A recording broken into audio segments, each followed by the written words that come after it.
The New York Liberty went OT, showed some true grit to pull off a comeback win in OT against the Connecticut Sun, 95-90. I hope you didn't turn your TV off in the third because you missed all the action. So let's talk to Owen Pence, senior writer from Winsider, to talk about the record set and the statement win for the Liberty last night.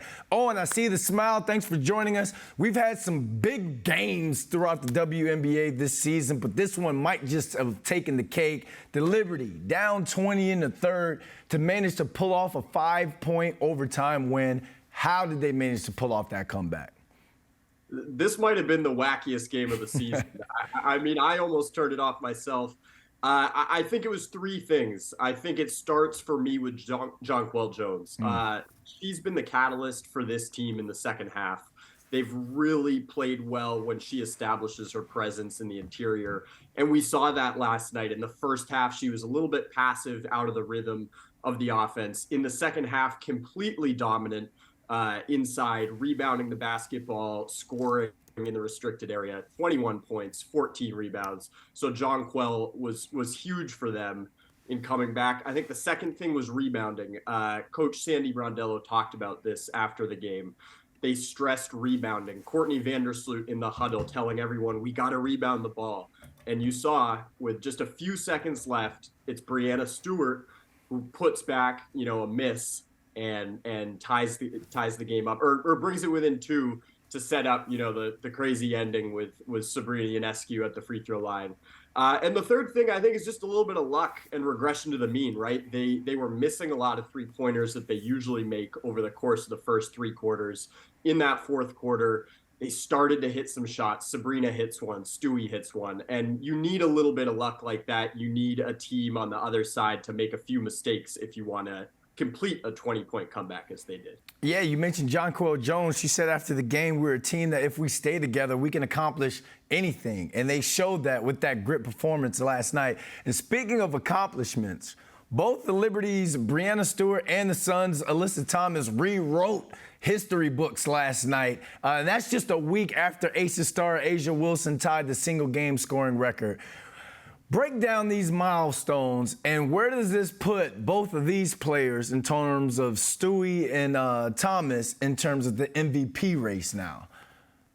It's just such a fun season. We're seeing records being shattered left and right and historic performances every night, it seems like. With Breanna Stewart, she is completely redefining what it means to be a great player in this league.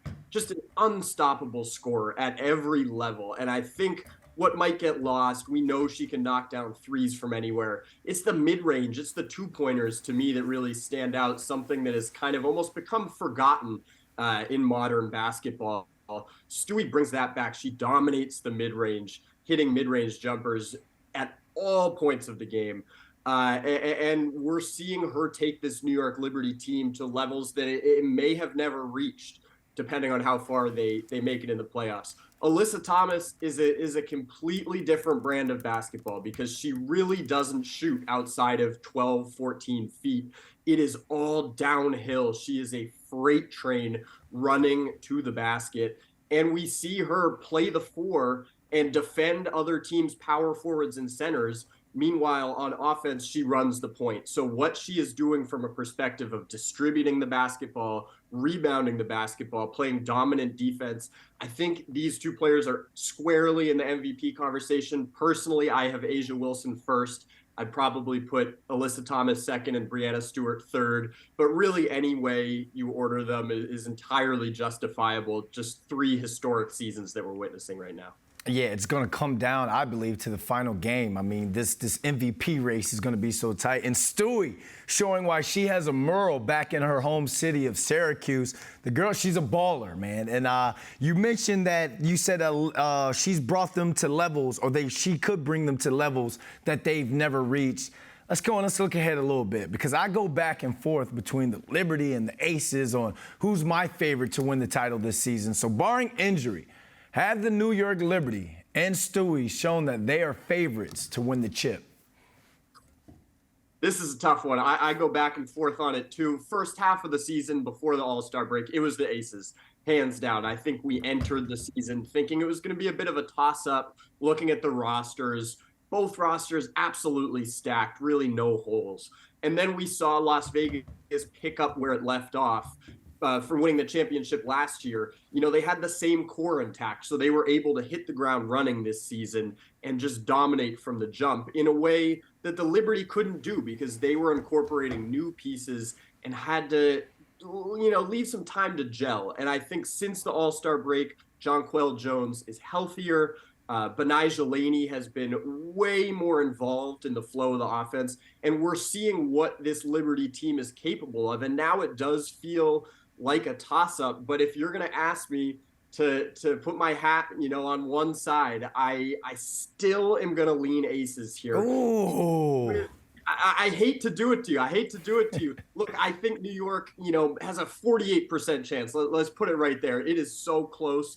I could absolutely see it. But one thing that's huge for me is home court advantage. And Las Vegas, barring an absolute miracle, will have that home court advantage. They are so difficult to beat in their own building. And even with New York's exceptional play recently, even with New York beating Vegas a few times in the last few weeks here, Las Vegas still has the best net rating in basketball. They still have the best offense and the best defense in the WNBA.